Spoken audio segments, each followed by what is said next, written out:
Hi friends, எல்லாரும் எப்படி நல்லா இருக்கீங்களா? குவைத்தில் மரணமடைந்த 9 தொழிலாளர்களின் உடல்கள் மற்றும் 318 பயணிகளை குவைத் சர்வதேச விமான நிலையத்திலிருந்து ஏற்றி சென்ற குவைத் ஏர்வேஸின் சிறப்பு விமானம் பத்திரமாக தரையிறக்கிய அந்த செய்தியை பற்றி பார்க்க போகிறோம். அடுத்து தமிழகத்தைச் சேர்ந்த சந்தான செல்வம் உட்பட 24 இந்தியர்களின் உடல்கள் மற்றும் குவைத்தில் உயிரிழந்த இலங்கையைச் சேர்ந்த தொழிலாளர்களின் உடல்கள், மேலும் அவசர காலத்திற்காக இலங்கை மற்றும் இந்தியாவிற்கு சென்ற பயணிகள், இது போன்ற தகவல்களை விரிவாக பார்க்க போகிறோம். இந்த வீடியோ குவைத்தில் பல்வேறு காரணங்களினால் உயிரிழந்த தொழிலாளர்களின் உடல்கள் மற்றும் சிறப்பு விமான சேவையை பற்றி சொல்ல போகுது. அதனால இதை பார்க்கக்கூடிய வியூவர்ஸ், நீங்க பார்க்கறது மட்டும் இல்லாமல் நம்மளோட ஃப்ரெண்ட்ஸ் அண்ட் ஃபேமிலிக்கும் வீடியோவை ஷேர் செஞ்சு விட்டுட்டு முக்கியமான தகவல்களை உங்க கிட்ட கொண்டு வந்து சேர்க்கிற என்னைய சப்ஸ்கிரைப் பண்ண மறந்துடாதீங்க. இப்ப பாத்தீங்கன்னா, பல்வேறு காரணங்களால் கடந்த தினங்களில் குவைத்தில் மரணமடைந்த 9 நேபாள நாட்டைச் சேர்ந்த தொழிலாளர்களின் உடல்கள் மற்றும் பல்வேறு காரணங்களுக்காக குவைத்திலிருந்து நாடு கடத்தப்பட்டு தாயகம் திரும்ப வேண்டிய 318 நேபாள நாட்டைச் சேர்ந்த தொழிலாளர்கள் குவைத் சர்வதேச விமான நிலையத்தில் இருந்து புறப்பட்ட குவைத்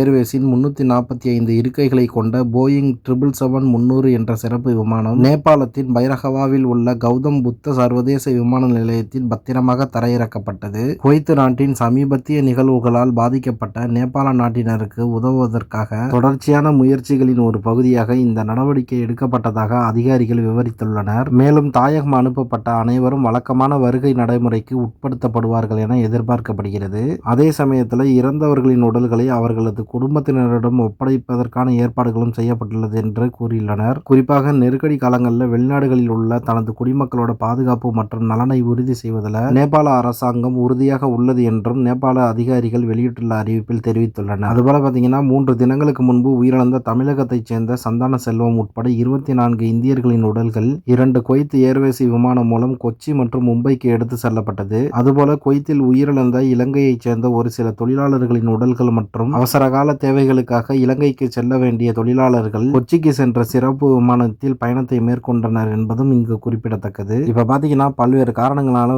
குவைத்தில் உயிரிழக்கிறாங்கல்ல, அவங்களோட உடல்களை எல்லாம் குவைத் சிறப்பு விமானம் மூலியமா தாயகம் அனுப்பி வர்றதுனால ஒரு சில மக்கள் என்ன நினைக்கிறாங்கன்னா, இப்ப நிகழக்கூடிய போர் சூழல் காரணமாக ஏற்பட்ட மரணம் என்று நினைக்கிறாங்க. இங்க குவைத்தில் மோஸ்ட்லி மரணம் அடைகிறவங்களாம் அந்த மாரடைப்பு இல்லைன்னா பல்வேறு காரணங்களால மரணம் அடைஞ்சிட்டு இருக்காங்க. ஃபேக்கான நியூஸை நீங்க நம்புறது மட்டும் இல்லாம அதை எடுத்து ஷேர் செஞ்சு விடாதீங்க. இப்படி குவைத்தில் மரணம் அடைகிறாங்கல்ல, அவங்களோட உடல்களை அவங்களோட ஃபேமிலிஸ் ஊர்ல கேட்கறதுனால தான் குவைத் அரசாங்கம் தற்போது இருக்கக்கூடிய இந்த சூழ்நிலையிலும் கூட சிறப்பு விமானம் மூலியமா அவங்களோட உடலை எல்லாம் ஊருக்கு அனுப்பிச்சு விடுறாங்க.